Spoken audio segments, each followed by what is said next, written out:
Now, avoid savings culture. I repeat, avoid savings culture. That will take you nowhere. It's not going to make you rich. We don't have any track record of anybody who have ever become wealthy by virtue of you savings. Forget about savings. It is not the thing. Okay, fine. I understand. Back then, during our great grandparents, maybe perhaps they used to save a lot and all those kind of things.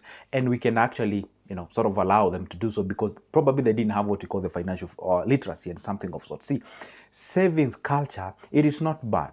It is a good thing. But the problem is, remember that advice that you are being told, hey, don't eat everything that you have when you get paid, whether you're employed or you have a business, save and save and save and save. No. It is good to save, but remember one thing, they don't give you the full information. Once you save, you go to the next mile of doing what? Of investing your money.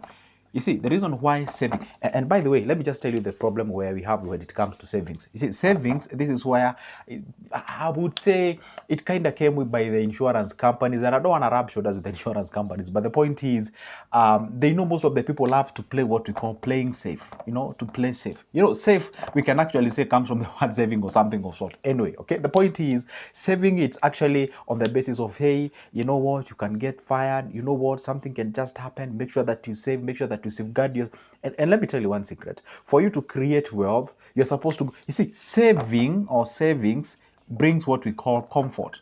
Savings brings comfort, and the comfort brings what we call the average. And you know one thing, whenever you want to create wealth or be becoming rich and something of sort, this is the enemy of wealth. This is the enemy of the wealth creation. You see, creation of wealth or becoming wealthy or becoming or having money or attaining what we call the financial freedom, it is not actually, this is not the recipe. This is not the concoction that you need. The comfort, the average, the being safe there and all those kind of things. You have to have a certain percentage of risk, and not just any kind of risk. You have to have what you call the calculated risk. So the point is, whenever we actually say don't save or don't have this culture of just savings, yeah, save because you cannot invest if you have not saved. But when you just save and yet your money is just lie in a bank idle doing nothing, actually is making you nothing, and on top of that is actually losing value because the inflation is there. That's the problem. That's where the issue is coming from. So we not only save, there's nothing wrong with it, but you go to the next step of now doing what? Of investing that cash. And I'm going to tell you what is saving. And actually, personally, I hate the word saving. I prefer the word storing or accumulating. For example, let's say maybe you're looking forward at the end of this year, I'm going to start a business and my business will be worth, let's say, 200K. You see, 200K, then it means that my business then requires me 200K. And that means that, for example, say right now I'm earning 40K and I'm surviving on 30K. Therefore, I have 10K to spare, right? If I have 10K to spare, then I have to make sure I have bridged myself from where I am, the current present me, to the future me, where I'm going to have the business. You get what I'm saying? So in between when you have the 10K to where you get, or to when you get the 200K, we call this savings. And I know that's what you call it. Sure, that's true, but I also love to call it accumulating or storing that cash, But what we do nowadays, we don't just save. Back then our parents or great grandparents used to save because there were no options.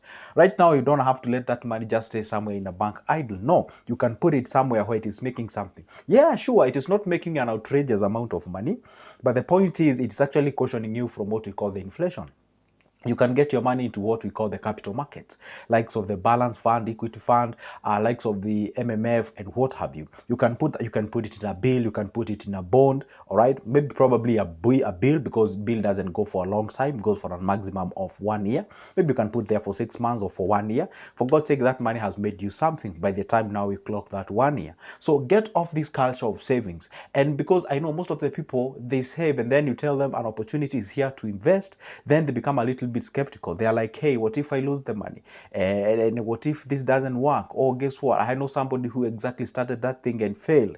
Just because they failed doesn't mean that you should fail or you will fail.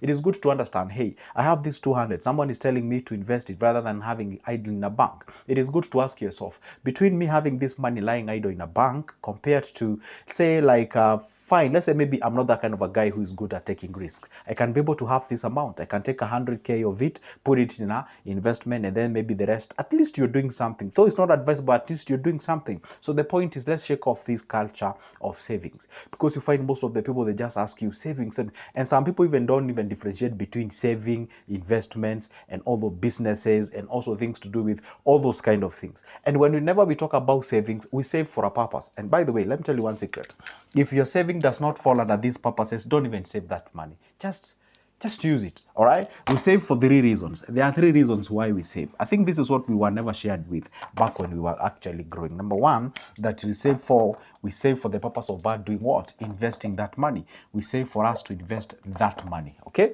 probably we want to start a business, we want to invest, we want to buy a property, we want to buy an asset, you get the thing, we want to invest. The other reason why we invest, or rather save, is because we want to do a huge purchase, a huge purchase. Okay, the other reason why we do save is because we want to get what we call the emergency fund. Okay, emergency fund in the sense whereby we are trying to safeguard our future. For example, something can just happen. Maybe you lose that job, or maybe the business isn't good, or something just happens along the way. So do you have a soft landing whereby, hey, guess what? And usually recommend through 3 to 6 months of savings. Okay, 3 to 6 months of savings, that is on the emergency fund. And if it exists there now, you're playing over safe, go ahead and channel that money towards an investment. So the point is this: if your savings does not fall under these 3 categories, if your money is just pumping it in a bank, you're not even looking forward into a huge purchase, you're not looking forward into having what you call the emergency fund, you're looking forward not into investing, you're just accumulating that money. If someone asks you, why are you saving? I just want to have that money in a bank. And maybe having that money in a bank gives you this what do we call it, you feel like you're okay. By the way, there is something, whenever you go to an ATM, you click those numbers, and then you see the balance there. Wow, you feel good and all those kind of things. There is a certain sort of a dopamine that you releases, and you feel you're comfortable. Yeah, I understand it's okay, but it's also true on the other side that money lying idle there is not really safe. For example, if you can say, hey, you know what, for the next 2 or 3 years or 1 year, I'm actually saving, or I'm actually accumulating my money so that I may be able to have what we call what do you call the ability to invest. Because, for example, let's say you have like 20,000, let's say you have like 20K with you. 20K, unless you go the money market fund way, unless you see, you cannot. And if you were to go the money market fund way, it won't give you like a huge chunk of returns. But if this money, you can channel it somewhere that is actually multiplying at a very high rate, at a faster way. Maybe you can go the business way. Remember what I told you guys, whatever has high risk, it usually has high returns. It is good to focus on this money, growing it fast. Once you grow that money, then you can now think about investment. Because I told you one thing, things to do with investment, they are more of capital preservations, and at the same time is making you money. They do make you money if you can leverage on the amount or the time. Either of those 2 things. If you can leverage on time, then that's okay. You can put as little as this. Maybe this is per month. Maybe this is per, I don't know. Maybe you can be able to put 5,000, 2,000, 3,000, and then you leverage on time, like 2 years, or not 2 years rather, like 10 years, 20 years and above there. And if you have a huge chunk of cash, like a couple of millions, then you can put into this, or maybe a couple of hundreds of thousands. You can put into these areas of capital markets, or you can put into bills, into bonds, into what have you, and then you can actually be able to make something a little bit out there. See, it is good to make sure at least you leverage on these areas rather than just having that money lying idle somewhere. For example, I always tell people, let's say, for example, you only have the capacity to save there's some people who cannot have the capacity to save only, let's say, 2,000 per month. 2,000 per month multiplied by 12 per year, you have your 24K. 24K on a very serious note, if you put this in an MMF, okay? Or maybe you just let this money lie idle. That is the year 1 you have 24,000. Year 2, you have yourself 48,000. Year 3, you have yourself. You get what I'm saying? It will take you a couple of years before you even start talking the language of millions. And remember, we are talking about Kenyan shilling millions. We're not talking then about the dollars, the euros, the pounds, the what have you. You get what I'm saying? So it is good to make sure that at least you leverage on what you have right now. Get into the businesses. Do not fear. Get what we call the calculated risk.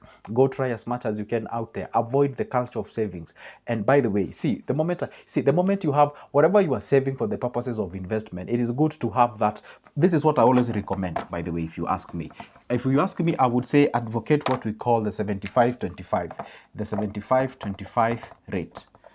or rule, however you call it, the 25-75 rule. What do I mean? This is the amount that you are saving. So let's say per month you can be able to manage to save like 10,000. Okay, maybe you can save 10,000. So 7,500. Let this go towards the savings for the purposes of investment. I don't want you to get confused.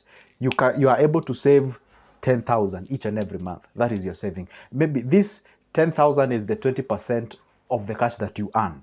Now, this 10,000, 7,500, channel that towards savings for the purposes of investment. And then 25%, that is 2,500, channel this towards acquisition of what we call the emergency fund. And always target 3 to 6 months. Okay, because most of the people will tell you, hey, you know what, I can't risk all this money. What if an emergency happens? Where will I eat? What will I do? You know what you are doing now? The moment you're saving you this percentage, this one is going towards an investment. And an investment here, you can say it's a business you want to start, or maybe you can say I want to channel this money towards a bill or bond or whichever. And then the 25 one goes for just in case something happens. And by the way, whenever you're starting a business, I would say it's always good to set aside certain chunk of cash. It is not good to over depend or depend, or even sometimes even depend with the slightest note in a business that you just started some few days ago, or maybe a month ago, because that business is barely starting. The business is actually, reading the tides. The business is actually reading the environment. The business is trying to plant its feet on that environment. The business is not yet in a place whereby it can tell you this will work or otherwise. So it's always good to make sure that you branch your money on this perspective. And you can say this emergency fund, you can put it an MMF. The other one as well, you can put it an MMF. You accumulate until it reaches to a point whereby you can think of a different investment. So that way, it will help you whenever you're making a decision to invest with the 75% of the cash. You already know, hey, guess what? I'm not planning to lose my money, but just in case of anything, I just have another branch of cash somewhere that is a bit safe. And then when the day comes now to invest this cash again, let's say this cash maybe you've been accumulated, maybe let's say it's like 300K, and this 300K you want to start a business or something of sort. You can do this. You can have this amount, you can have it into a half, whereby you say 150, I'm going to get myself into the business. The other 150, I'm going to get myself into an investment. Why? Investments has low risk and also it has low return. So the point is to preserve this 150K, capital preservation. This one is what you subject under the high tides of the risk. So this one is the main reason. This is where the bullseye are. This is the main thing. This is the main thing that you're looking forward. And now the progression of this one will define whether you're going to get this money that is on the investment, which basically is like it's preserved. And preserved here is not savings, it is preserved somewhere that is making some cash. And then you can take something. If this business is promising and is telling you I need more cash flow, I need more capital, then you can deduct something from this thing and put it out there. Because once you put it and you support it, be able to generate the capital or the interest or maybe the profit and what have you, you can be able to generate some other cash and you can pump it back to that money market fund so that you can do what? You can be able to safeguard your properties or safeguard whatever you're getting out there. So it's a game that you really need to understand. You take the 75-25, the 75 again, you subdivide it maybe into 50-50. Then you do the business way, the other one you go there. Because when we talk about the business way, this is one that will actually hasten the duration of you acquisition of money or making money or multiplying the money so that you can put into a serious cash into these investments that are giving you low returns because they have low capital. Because I said you either leverage on what we call their money or the amount, or you leverage on what we call the duration of the period. So guys, that is exactly what we say. Get off the culture of savings. It does not make anybody wealthy. It does not make anybody rich. You cannot achieve the financial freedom with just saving somewhere. All right, so it is good to work towards having a target. It's like, for example, if I wake up in the morning and I see you running, I ask you, why are you running? You're not being chased. You don't do the Olympics. You don't do the marathons, you don't do the sprint. You're just telling me I'm just running. No, there is a reason why you're doing that.